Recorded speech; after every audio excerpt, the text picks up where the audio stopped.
when you actually look at where the market is and what the key applications are, and the size of carbon reduction is pretty significant. So if I concentrate at the 18 gigawatts, the 6% discount rate, which is very feasible in today's market, that's actually more than the cost of money to government, then you've got over 4 million tonnes of carbon saving potential in just deploying CHP in community heating schemes, which is very, very significant. The equivalent of about 4 billion a year worth of NPV in reduction in heating bills. That would connect 5.5 million homes. Now that seems huge from where we are today. But when we look at some examples of where the rest of Europe has got to, we have to ask ourselves why has the UK not done more in this area. 82 universities could be connected. We've got good examples in places like Southampton and Aberdeen where they've already deployed these kinds of technologies. District hospital schemes, 205 of the hospitals in the UK are suitable to have these schemes put in place. And at the moment, it's less than 10% of them. And then local authorities, well, if you look at the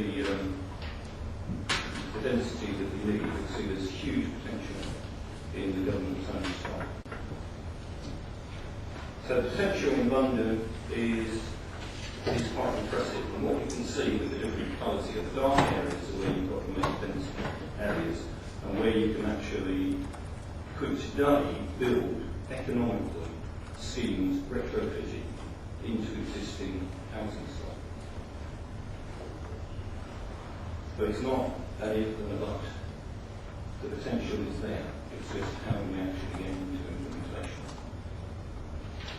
An example, one of the best examples in the world is Copenhagen, where you've actually got a district network which extends over 40 kilometres.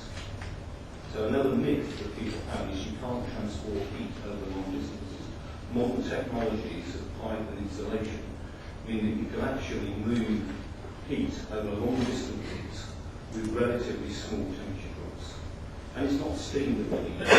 It's just like having a really large radiator system. That's the way to think of it. Like having central heating, but none of the generation is in your home. You're not using your own boiler. It's all coming from the centre. And you'll have lots of separate generating facilities. And that gives you security of supply, enables you to optimise. And the beautiful thing of a place like Copenhagen is, having built that infrastructure, you can have as many renewables as you want. And because most renewables are intermittent in nature, you can use the CHP to take the swing as modules. So an example of where you can use CHP in community heating and dealing with fuel port. This is blocks of flats in Aberdeen. They were part of a scheme looked at by Aberdeen City Council, adopted in 1999, part of their affordable water strategy, and commissioned a study into 59 multi-storey blocks. Just gives you an idea of the kind of scale within one local area. Structural surveys, looked at ground conditions, looked at the energy issues, looked at CO2. And they came up with a strategy that said CHP, community heating, is the way to go. An interim report that looked at Scottish Hill Cluster, and those are two of the cluster that we saw. Focused on one cluster of 4 multi-stories to begin with, total 288 flats. 19 stories in total for each of the buildings. Traditionally, they've been supplied with electric storage heating. Very expensive, very inefficient. Precast panels with cavity construction. And they considered a number of options, as I said before, CHP is the way to go.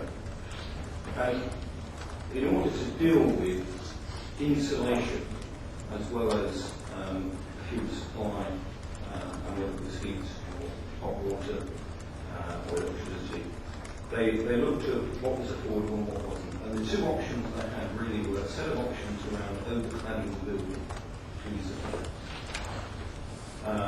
or going without one. And they looked at the costs of doing all of this, and a clear winner was, whichever way you looked at it, the cost of using CHP to replace the electric heating systems. And that led to a significant reduction, as these numbers show, in the cost of heating the flats. So a reduction from £15 per square metre annual average for electric heating, which is the current, to a reduction to £3.65. So the council had a technical answer, and then they had to look at, well, how do you make one of these projects work? They appointed a specialist CHP consultant. They established an independent not-for-profit company, and that was a key enabler. Because with these projects, most commercial organisations will not take them on until they know that they have a feasible, bankable project. And one of the risks of operating in the public sector is, can you get to a decision maker who will ultimately sign off? So they established that vehicle with support of the local authority. The company then raised capital itself to do the work. There was a contract between the council and the company, business plan, cash flows put in place, and that enabled the council to spread the capital costs over a number of years. So the whole cost of doing this refurb was built into a long-term economic model, and it avoided the council having to come up with the cost up front for all the capital expenditure, which we know is a challenge for many councils. Without external funding, the council would only have been able to do one of these developments every 10 to 12 years. And we started by doing two. This is the system, and what you actually see is the small part is the energy centre, which is where the CHP is housed, and then inside you see the CHP unit itself. In the flats, what you have is a control system in place of what would be a boiler or would be a heating system, and then you have individual radiators, individual controls, and room sensors. So the lessons from the Aberdeen Heat and Power Company were an arm's length not-for-profit, limited by guarantee organisation, was a way forward of making the project actually happen. Sales agreements were put in place between the local council and department tenants and that organisation. Consultation with residents took place to actually talk about what were the alternatives for long term, and they were very supportive of moving in this direction.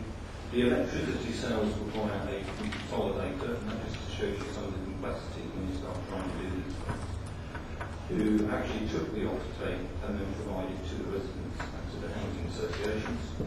And the development of further projects then was able to progress, and since the first two were done, they managed to extend, and that's the beauty of these community projects and district heating schemes. Over time, you can add more and more heat load to it, and the more you add, cheaper the cost becomes to everybody involved. So they've added swimming pools, leisure centres, projects for ballrooms and leisure centres. And what this shows is, having started with two high-rise social housing schemes, they've now extended the networks, and what you see are two different phases. The reds are completed projects and the blues are ongoing developments and expansions. So it's kind of growing from within. Climate change is a major enabler for this. Concern over security of supply going forward, because having built the network, as I said earlier, you can have different forms of supply. You can have CHP running off of natural gas, which is what they did in the first instance, but you can have biomass, and you can have a whole array of renewables along the way. So, in new build, we have a number of things that will help us take this kind of model forward in other areas. We have planning policy statement 1, I won't go through this in detail, and you have planning policy guidance note 3. And what they're doing is moving us in this direction. The whole of the planning structure is helping enable these kind of schemes. The Mayor of London's revised London plan has been